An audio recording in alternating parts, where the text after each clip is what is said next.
도시는 맛으로 기억된다입니다. 요즘 도시들은 어떻게 이 맛으로 이 관광객들을 만족시키는지 제가 몇 가지 사례를 보여드리겠습니다. 우선 이 사진들을 보시면요, 첫 번째 사진은 타이페이 시내에 있는 호떡 가게, 대만식 호떡 가게입니다. 여름에 대만 정말 덥거든요. 습하고. 근데 심지어 이날은 비가 오는 날입니다. 근데 이 사람들 고작 호떡 하나 먹기 위해서 1시간 이상씩 저렇게 줄을 서서 기다리고 있습니다. 그 옆에 사진은 여름날 한낮에 기온이 섭씨 35도 이상을 오르내리는 미국 로스앤젤레스의 햄버거 가게 앞입니다. 저 더운 날 햄버거 하나 먹자고 사람들이 저렇게 떼약볕에 서 있습니다. 그리고 좌측 하단에 보이는 사진은 어느 겨울날 아침 기온이 영하 13도로 떨어진 날이었습니다. 근데 미국의 포틀랜드라는 도시의 유명한 브런치 가게입니다. 이 가게가 10시에 문을 여는데 사람들은 8시부터 저렇게 줄을 서 있습니다. 오른쪽 아랫부분의 사진은 프랑스 파리에 있는 우동 가게입니다. 정말 자존심 센 프랑스 사람들이, 그리고 심지어 프랑스까지 여행을 간 외국인들조차도 저렇게 비 오는 날 일본 우동 한 그릇 먹자고 파리 시내에서 줄을 서 있습니다. 자, 이 사람들은 정말 왜 이럴까요? 네.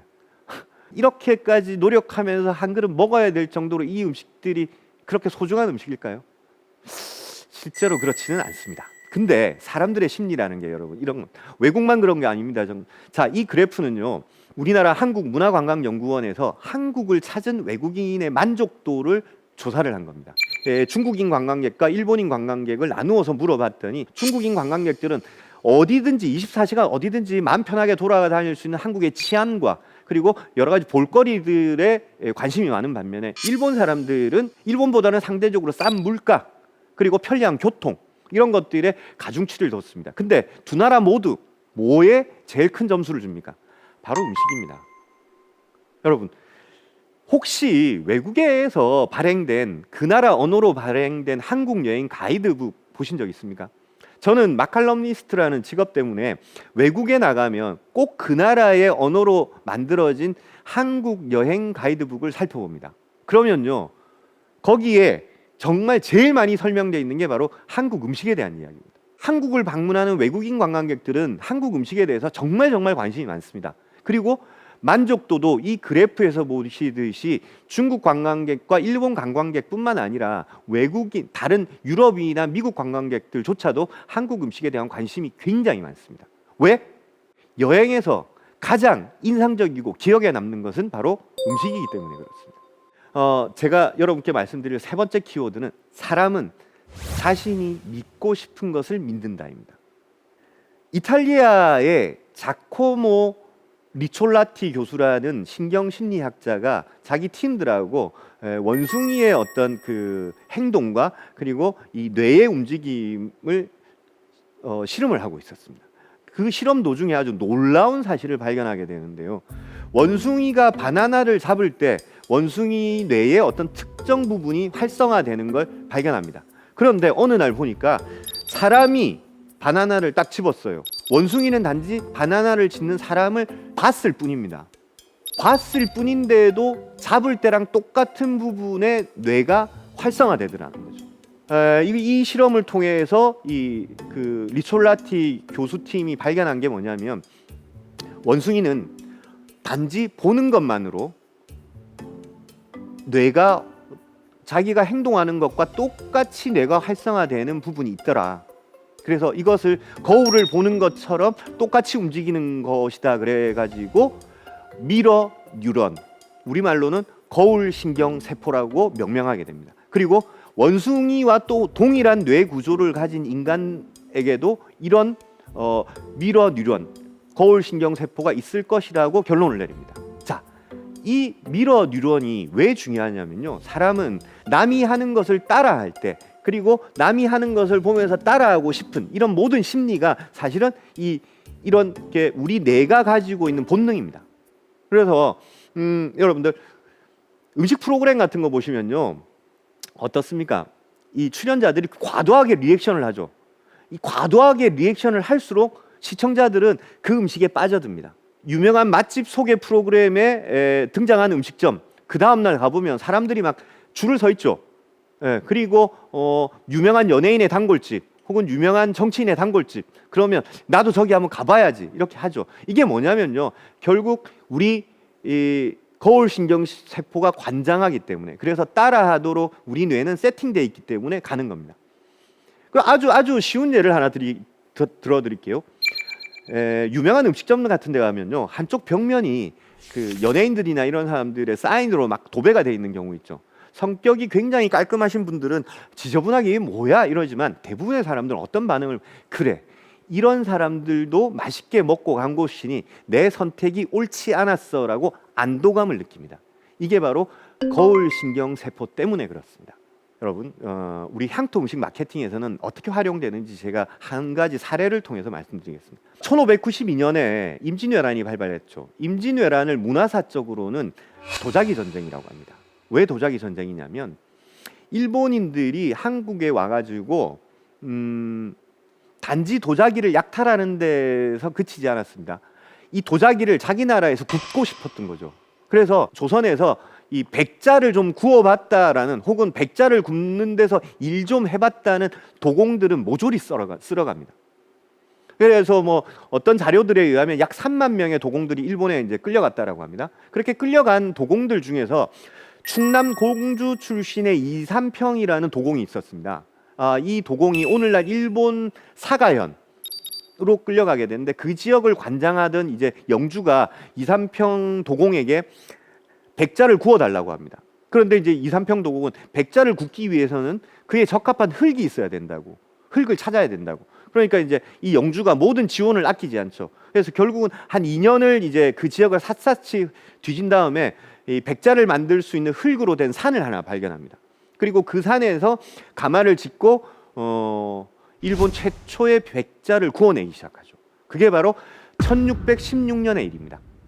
이 1616년은 일본 역사에서 굉장히 혁명적인 사건입니다. 왜 그러냐면요, 일본은 1616년에 백자를 구워내기 시작하면서 50년 후에, 불과 50년 후에 유럽에 도자기를 수출합니다.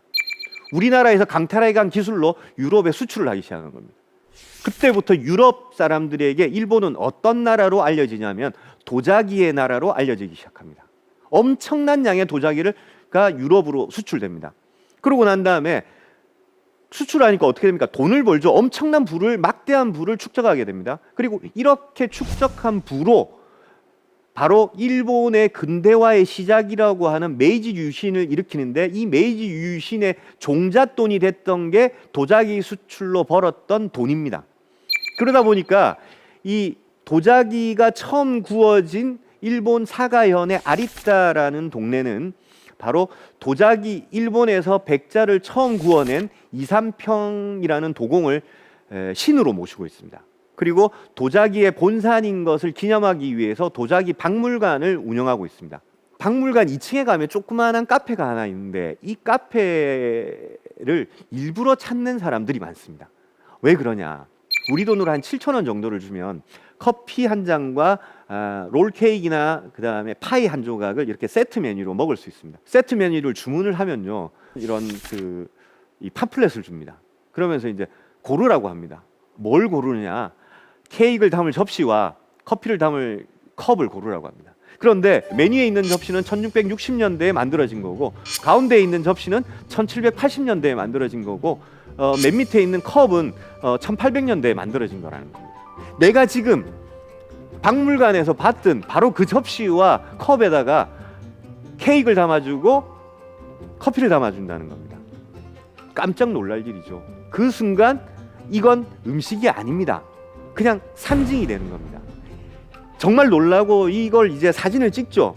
사진을 찍어가지고 바로 그냥 SNS에 올립니다. 그리고 샵 300년 된 접시, 샵 200년 된 커피, 샵 완전 엣지 있음, 막 이렇게 올립니다. 여러분 한번 생각해 보시죠. 여러분 같으면 지금 화면에 보이는 이 접시가 300년 전 일본 아리타에서 만들어진 건지, 혹은 3년 전 중국 어느 도시에서 만들어진 건지 구분해낼 안목이 있으십니까? 저는 없습니다.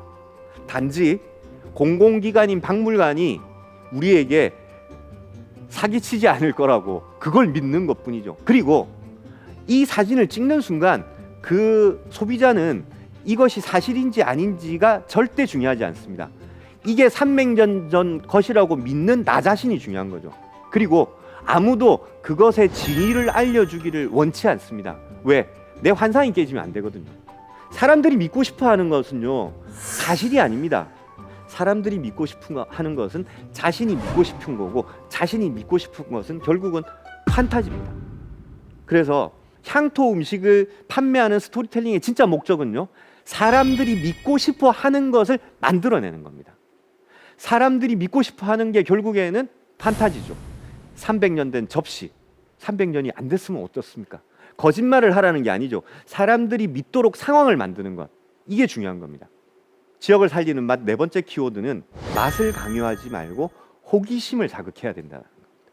세상의 모든 동물들은 자기가 먹어야 될 것과 먹지 못해서 포기해야 될 것들을 구분하면서 살아왔습니다. 그런데 인간은 세상에 포기를 모릅니다. 인간은 심지어는 자기 목숨을 걸고 그 음식에 도전을 합니다. 그러다 보니까 오늘날 잡식 동물인 인간이 먹을 수 있는 음식의 가짓수는 정말 방대합니다. 어마어마하게 많습니다. 그런데 여러분, 과거에는 절박함 때문에라도 목숨을 걸고 도전했죠. 왜냐하면 먹고 살 게 없으니까 저거라도 먹어야겠어 그러면서 도전했는데, 지금은 그럴 이유가 없죠. 목숨을 걸면서까지 그 음식에 도전할 이유가 전혀 없습니다.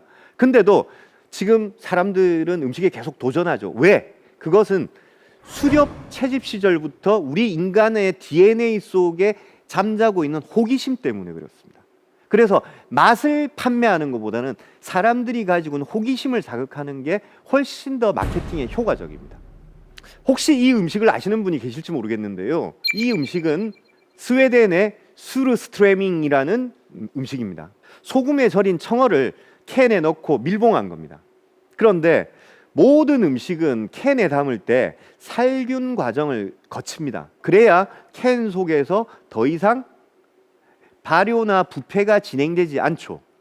근데 수르스트레밍은 소금에 절여서 이 청어를 소금에 절여서 담을 때 살균 과정을 안 거칩니다. 살균 과정을 안 거치니까 어떻게 되겠습니까, 여러분? 캔에 밀봉된 상태에서 계속해서 발효가 진행됩니다. 발효가 진행되면 가스가 생기죠. 그 가스 때문에 처음에는 편편한 모양이었던 이 캔이 점점 부풀어 오릅니다. 부풀어 오르다가 발효가 정말 심하게 진행되면 터져버리기도 합니다. 제가 이 음식을 평생에 단 한 번 먹어봤는데요, 이 음식은 매년 전 세계에서 가장 악취가 심한 음식으로 꼽힙니다.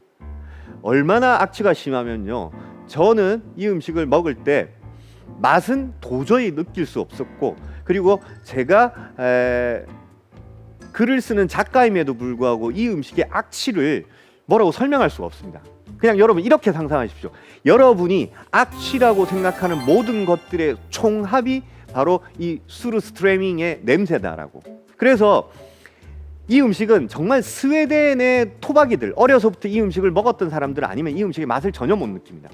그리고 이 음식은 정말 터질 수도 있습니다. 진짜로 이 발효가 계속 진행됩니다. 그래서 2006년부터는 유럽의 유명한 항공사들은 전부 다 이 음식의 기내 반입을 금지시킵니다. 왜? 이게 만약에 비행기 안에서 터지면 정말 테러에 준하는 사태가 벌어지기 때문이죠. 그럼에도 불구하고 많은 관광객들이 스웨덴에 가면 꼭 한 번은 이 음식을 먹어보길 희망합니다.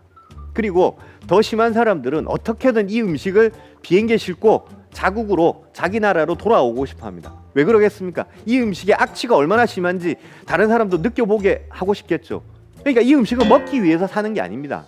그 악취라는 호기심이 사람들을 자극하는 거죠. 그래서 이 음식은 스웨덴을 대표하는, 스웨덴에서 제일 유명한 음식 중에 하나가 된 겁니다. 여러분, 수르스트레밍이 이런데 만약에 여러분 홍어를, 정말로 발효가 계속 진행되는 홍어를 캔에다가 한번 담아서 이걸 판매한다 생각하면 어떤 일이 벌어질까요? 저는 이런 파격적인 시도가 필요한 시점이 바로 요즘의 지역 향토 음식의 관광 마케팅이라고 생각을 합니다. 이분은 조너선 골드라고 하는 미국의 유명한 음식 평론가입니다. 불행하게도 2018년에 세상을 떠나셨는데요. 음식 평론가로서는 최초로 미국의 퓰리처상을 수상한 작가인 겁니다. 그래서 굉장히 유명한데 이분은 이제 미국의 LA 타임즈에 자신만의 섹션을 갖고 있고 그러면서 음식점을 소개하고 그리고 매년 조나단 골드의 101이라는 이 로스앤젤레스에 있는 101곳의 레스토랑을 선정해서 이렇게 그 결과를 1년에 한 번씩 공개를 합니다. 조나선 골드의 101은 로스앤젤레스에서 가장 권위를 인정받는 레스토랑 평가입니다. 그런데 이 평가에서 2006년도에 로스앤젤레스의 한인타운에 있는 한 한국 음식점이 선정이 됩니다. 그 음식점이 로스앤젤레스를 대표할 만한 101곳의 레스토랑 중에 한 곳으로 선정된 이유가 뭐냐면 간장게장 때문이었습니다. 이 조너선 골드라는 세계적인 음식 비평가가 이 음식점의 간장게장에 흠뻑 빠져버린 거죠. 이 선정 이유를 뭐라고 적었냐면 부드러운 간장에 절인 꽃게는 짠맛과 감칠맛의 신선한 충격을 선사한다. 이 간장게장을 먹기 위한 단 하나의 이유만으로도 코리아타운을 방문할 가치가 충분하다라고 해요.